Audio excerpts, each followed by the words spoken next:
Hello everyone, this is Sukabo here for another Watch Me Art video. Today I'm painting one of my Galaxy Dream Girls. If you hear anything in the background, it's just my cat who always likes to make himself heard and his presence known to anyone within the vicinity of where he's at. Anyways, I'm just painting in my Strathmore 500 series sketchbook using my Graham, Winsor Newton, Daniel Smith watercolors, a little bit of Van Gogh watercolors for the skin tones.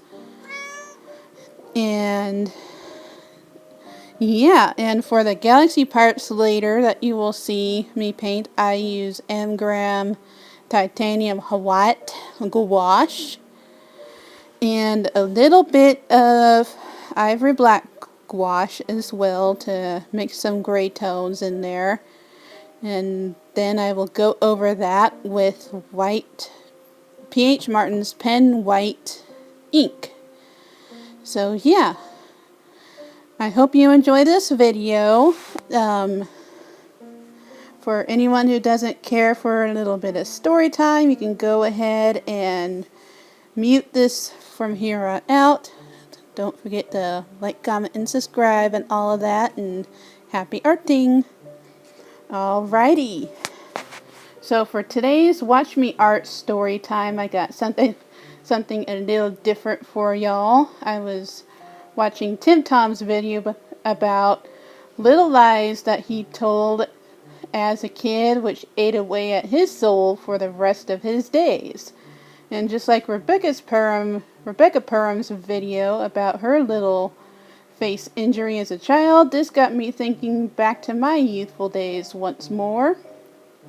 Now, I was a good kid, generally speaking. I was quiet, borderline antisocial, followed the rules set forth by the parental units, never cursed, and I didn't like lying.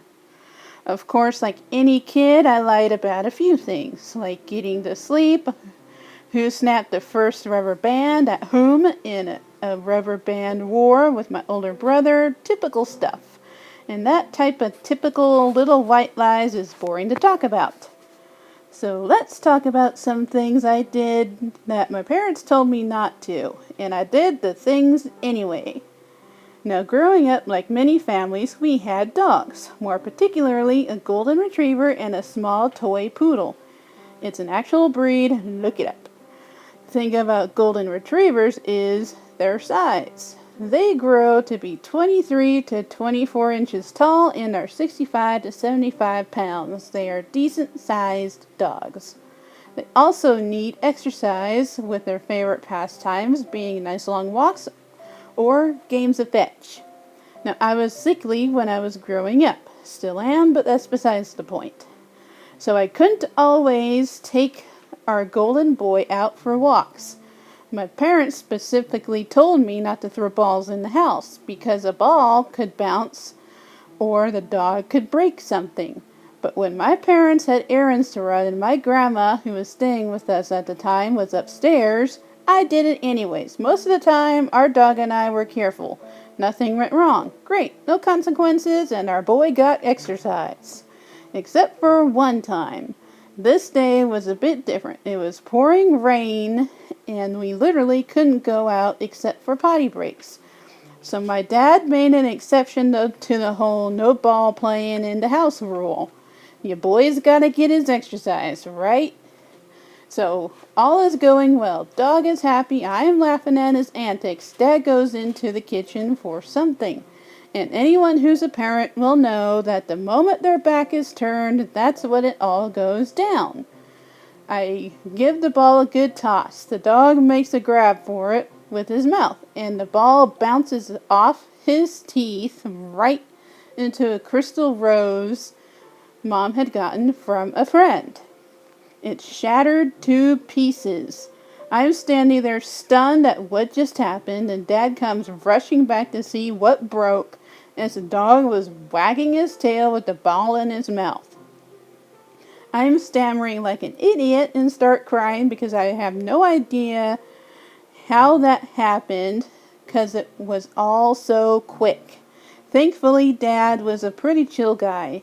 And he just made me clean up the mess and said, "This is why we usually don't let you play in the house." The next story is something that I did regularly in the summer months. As I mentioned before, I was a shy, borderline, antisocial kid. I didn't like my classmates because they bullied and teased me for my illnesses. As a result, I spent a lot of time at home or avoiding those little jerks. My parents always told me not to climb on the roof because I could hurt myself badly. There was even a story about my granddad falling off a roof and thusly hurting himself. I think he broke an arm or something. But this is my one act of rebellion in my youthful days. My window happened to open up right onto our rooftop, and I had a perfect view of the stars at night. I would be all alone up there, just me and my cat.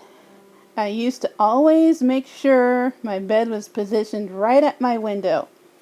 Then I went all covert ops over it. I would wait for my dad to go to work after midnight. He was a bread delivery man with insane work hours. Then quietly as I could, pop out the screen to my window so I wouldn't wake Mom up. 90% of the time it worked. I could be outside and feel my insomniac habits. And on clear nights, it was the perfect view of the stars with my cat next to me. It was so peaceful, I loved it. I didn't tell my dad this until years later when he was diagnosed with cancer and there was no chance of recovery for him. He just gave me this long look and told me I was grounded. But, that didn't really work because you can't really ground a 29, 30-something-year-old kid once they're grown up. But he was pretty chill about it, even though it was something that he expressly told me not to do, and I still did the thing anyways.